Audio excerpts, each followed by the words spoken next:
습니까?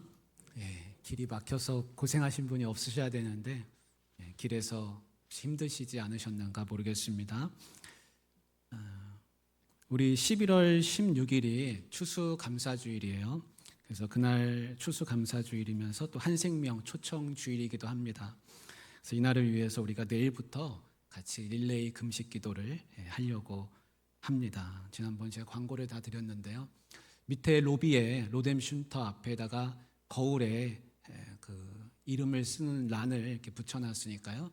여러분들께서 보시고 내 이름을 거기다가 꼭 적으셔서 한 생명을 위해서 기도하시면서 금식 기도하시면 좋겠습니다. 우리 연로하셔서 약을 드시는 분들이 많잖아요. 그래서 난 약을 먹는데 어떻게 해야 되냐. 그래서 식사하시면서 하시면 됩니다. 식사하시면서 금식 기도하십시오. 네. 무슨 말인지 아시겠죠? 네. 여러분 기도가 중요한 겁니다. 그래서 이런 것도 앞에다가 빛을 해놨으니까 내가 어떻게 기도해야 될지 잘 모르겠다 그러신 분들은 요거를 참고하시면서 이렇게 보시면서 하시면 한 1시간 정도 이거 가지고 기도하실 수 있어요. 그래서 여러분들이 꼭 동참하시면 좋겠습니다. 하나님은 역사의 주인공이십니다. 세상이 그냥 돌아가는 것 같지만 하나님이 주관하신다. 우리는 그걸 믿습니다. 그래서 이것이 우리의 신앙 고백입니다. 그리고 성경에는 하나님으로 말미암아 이 세상의 역사가 시작되었다. 그리고 이 세상의 끝도 하나님으로 말미암아 온다. 우리는 이걸 믿는 겁니다. 예수님은 나는 알파와 오메가이다. 나는 시작이고 끝이다. 처음과 나중이다. 그렇게 말씀하셨습니다. 그래서 모든 것은 예수님으로 말미암아 하나님으로 말미암아 시작된 것이고 또 이 세상의 모든 끝도 하나님으로 말미암아 또 오는 것입니다. 한 나라의 역사도 마찬가지입니다. 나라가 주관자들이 있는 것 같지만 그렇지 않습니다. 하나님이 이끌어 가시는 것을 믿습니다. 한 개인의 일생도 마찬가지입니다.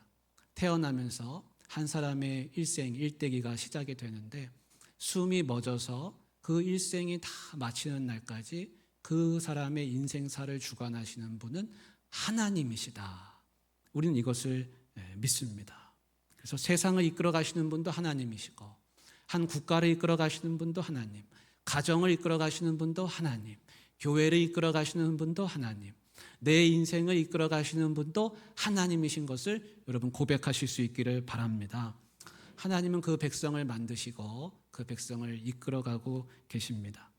하나님이 아브라함을 믿음의 조상으로 세우시고 후손과 땅을 주시겠다고 약속하셨습니다. 그리고 아브라함의 인생을 이끌어 가셨습니다.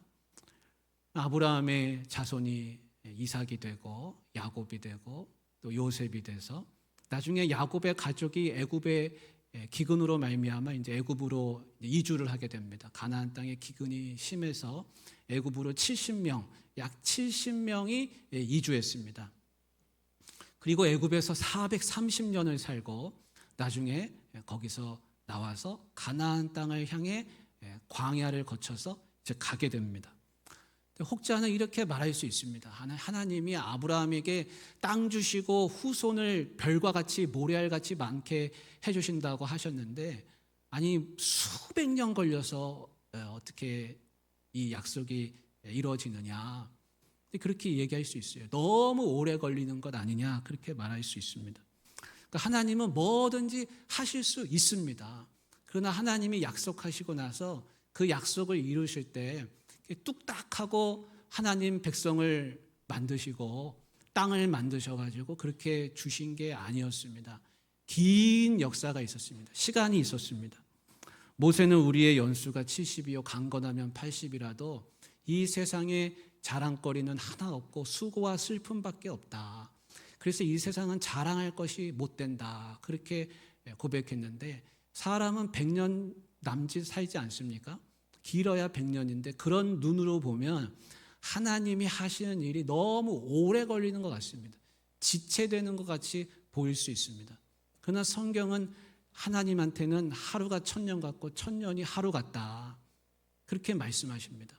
사람이 보기에는 늦는 것 같지만 하나님께는 늦는 법이 없습니다. 하나님은 일관되고 목적을 가지고 역사를 이끌어 가시는 분이시지, 하나님은 사람처럼 방황하시는 분이 아닙니다. 목적 없이 가시는 분이 아니라 이 세상의 구원을 향해서 가고 계시는 분이십니다. 그래서 하나님은 하나님의 시간표가 있습니다. 여러분, 모세를 한번 생각해 보십시오. 모세가 애굽의 왕자였습니다. 그 애굽의 왕자인 모세가 나중에 이스라엘 백성을 끌고 이제 애굽에서 나와서 가게 되는데, 그 모세가 40년 동안 애굽의 왕자로 살다가 그 목동이 되는 과정이 있습니다. 목동으로 바뀌는데, 여러분, 애굽의 왕자인 모세가 목동으로 옷 갈아입는데 몇 년 걸렸습니까? 40년 걸렸습니다. 애굽을 나와서 미디안 광야로 가서 목동이 되는데, 그 애굽의 왕자의 왕복을 벗고 목동의 옷을 입는데 40년이 걸렸습니다. 옷만 갈아입는다고 모세가 바뀝니까? 여러분, 옷 갈아입는다고 사람이 금세 바뀝니까? 그렇지 않습니다. 뼛속까지 하나님이 모세를 바꾸셔야 되는데, 그 모세가 목자의 심정을 갖게 하시기 위해서 완전한 목동, 양을 치는 진짜 목자가 되게 하시기 위해서 또 미디안 광야에서 40년 동안 양을 쳤습니다.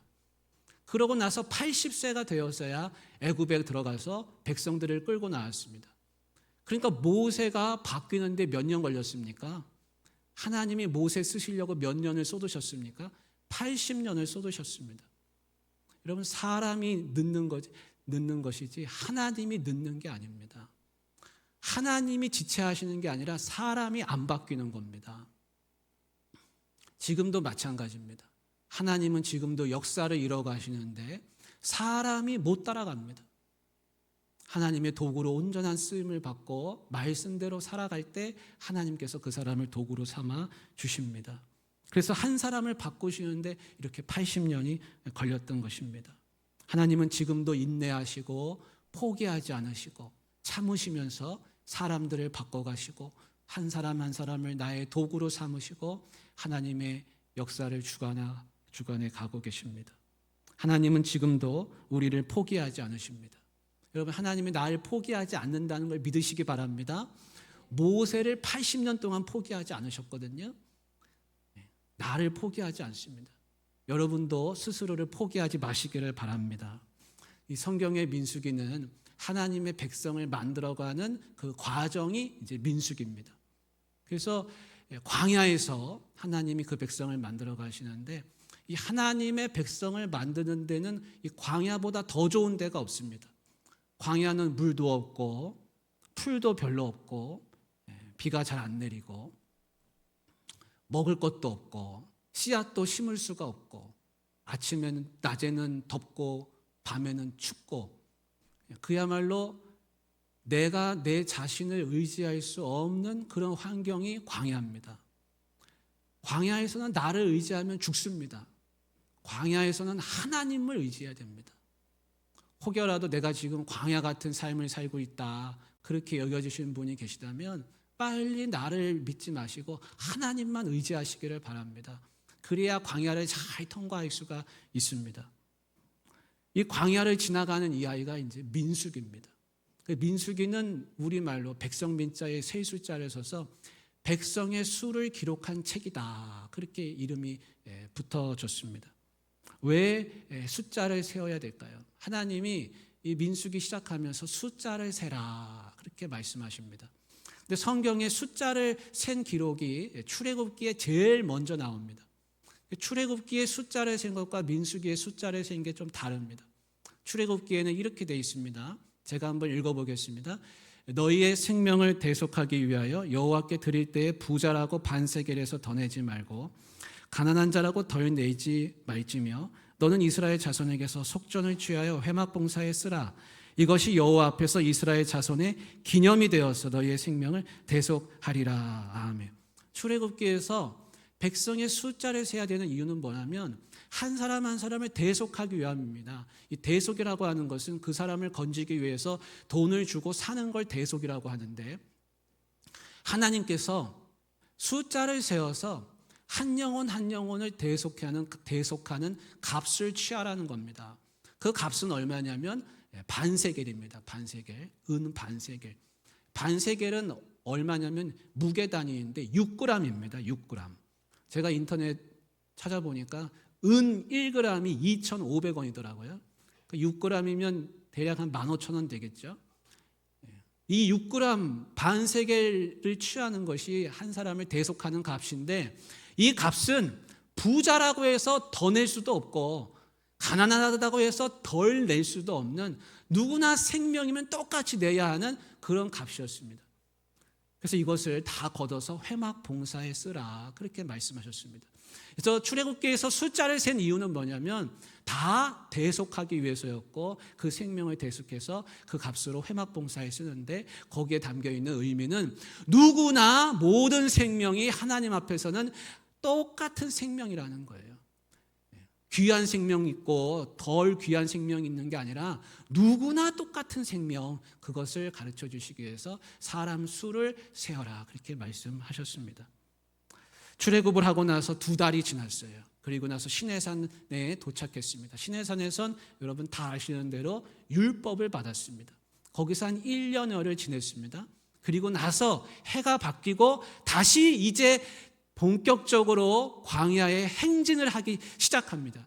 이제 행진을 해야 되는데, 하나님이 제일 먼저 시키신 게 뭐냐? 민수기에 나오는 말씀은 백성의 숫자를 다시 세라는 겁니다. 왜 숫자를 세라고 합니까? 오늘 3절 말씀에 그 이유가 나옵니다. 같이 한번 읽어볼까요? 이스라엘 중 20세 이상으로 싸움에 나갈 만한 모든 자를 너와 아론은 그 진영별로 계수하되. 아멘. 광야의 행진을 시작하면서 하나님이 숫자를 세라고 하셨는데, 그 이유는 뭐냐면 싸움에 나갈 만한 숫자를 세라는 겁니다. 여러분, 싸움에 나갈 만한 사람들이 필요했습니다. 광야는 어떤 곳입니까? 광야는 언제 도적대가 출몰할지 모르고 언제 적들이, 이민족이 나타날지 모릅니다. 이 광야를 가기 위해서는 싸움할 사람이 필요했습니다. 그래서 하나님이 싸울 수 있는 사람들을 계수하고, 싸울 수 있는 사람만 계수하는 게 아니라 이 사람을 싸울 수 있는 사람을 계수한다는 것은 이 백성들을 하나의 군대로 만들기 위함이었습니다. 그리고 행진하기 위함이었습니다. 여기서 우리가 잘 알 수 있는 게 있습니다. 그거는 뭐냐면 하나님의 백성들은 오합지졸이 아니라는 거예요. 아무나 모아가지고 대충 여러분이 하나님의 백성입니다, 자 갑시다, 이렇게 해서 가는 게 아니었다는 거예요. 성경을 읽어보면 하나님의 백성은 싸울 수 있는 용감한 사람들로 세워졌습니다. 그리고 그들은 군대였습니다. 하나님의 백성은 대충 만들어서 갑시다 하고 가는, 깃발 들고 가는 그런 사람들이 아니었어요. 광야를 통과해야 되는 사람들이었습니다. 그래서 성경은 행진이라는 말을 쓰고 있습니다. 여러분, 옥포중앙교회는 하나님의 군대가 되시기를 바랍니다. 하나님의 병사들이 되시기를 바랍니다. 여러분, 군대는 무엇을 위해서 갑니까? 왜 행진을 합니까? 군대는 승리를 하기 위해 가는 사람들입니다. 하나님의 명령을 받아서 가는 사람들이에요. 우리가 받은 명령은 뭐냐면 성경 말씀입니다. 이 성경 말씀이 우리 군대를, 우리 병사들을 하나 되게 하는 명령이에요. 우리의 대장이신 분은 누구십니까? 우리의 대장이신 분은 예수님이십니다. 예수님이 앞서가시고 우리는 그 뒤를 따라서 가는, 말씀을 가지고 가는 사람들입니다. 여러분은 하나님의 병사들로 세움받으신 줄 믿으시기를 바랍니다. 최근에 제가 흥미로운 뉴스를 봤습니다. 그 뉴스 내용은 뭐냐면 올해부터 덴마크에서, 유럽의 덴마크라는 나라가 있는데 7월 달부터 여자들도 다 복무하게 한다는 거예요. 군복무. 덴마크 여인들은 이제 다 군대를 가야 됩니다. 뿐만 아니라 스위스, 독일 이런 데서 여성들도 다 징병제한다. 이거를 아주 심도 있게 논의하고 있다 그럽니다. 우리나라도 언제 될지 모르겠어요. 왜 그렇습니까? 러시아라고 하는 이 적들은 점점 세지는데 병사들의 수는 줄고 병세가 약해지니까, 국력이 약해지니까 국방의 의무를 더 튼튼하게 하기 위해서 그렇게 한다는 것이죠. 모두가 다 군사들이 되는 겁니다. 마찬가지입니다. 성도 한 사람 한 사람이 다 군사들입니다. 나는 아니야, 나는 아니야. 여러분, 뒤로 빠지는 그런 병사가 되지 마시기를 바랍니다. 앞으로 나가는 그런 병사들이 되시기를 간절히 바랍니다. 예수님이 제자들을 데리고 예루살렘으로 향하셨습니다. 예수님은 어떻게 하셨습니까? 나를 따라라, 나를 따르라.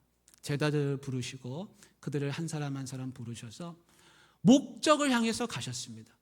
예루살렘을 향해서 가셨고 골고다 언덕을 향해서 가셨습니다. 그래서 성경의 모든 복음서는 갈릴리에서 예루살렘을 향해서 가는 이야기, 그리고 마지막에는 골고다 언덕을 올라가는 이야기입니다. 예수님은 십자가를 놓지 않으셨어요. 예수님은 십자가를 무겁다고 버리지 않으셨어요. 그걸 끝까지 붙잡고서 골고다 언덕을 향해 올라가셨고 마침내는 십자가에 달리셔서 우리를 위해서 거기서 죽으셨는데, 맨 마지막에 하신 말씀은 다 이루었다 그러셨습니다. 그 다 이루었다는 뜻이 무엇입니까? 승리했다는 거예요. 승리했다.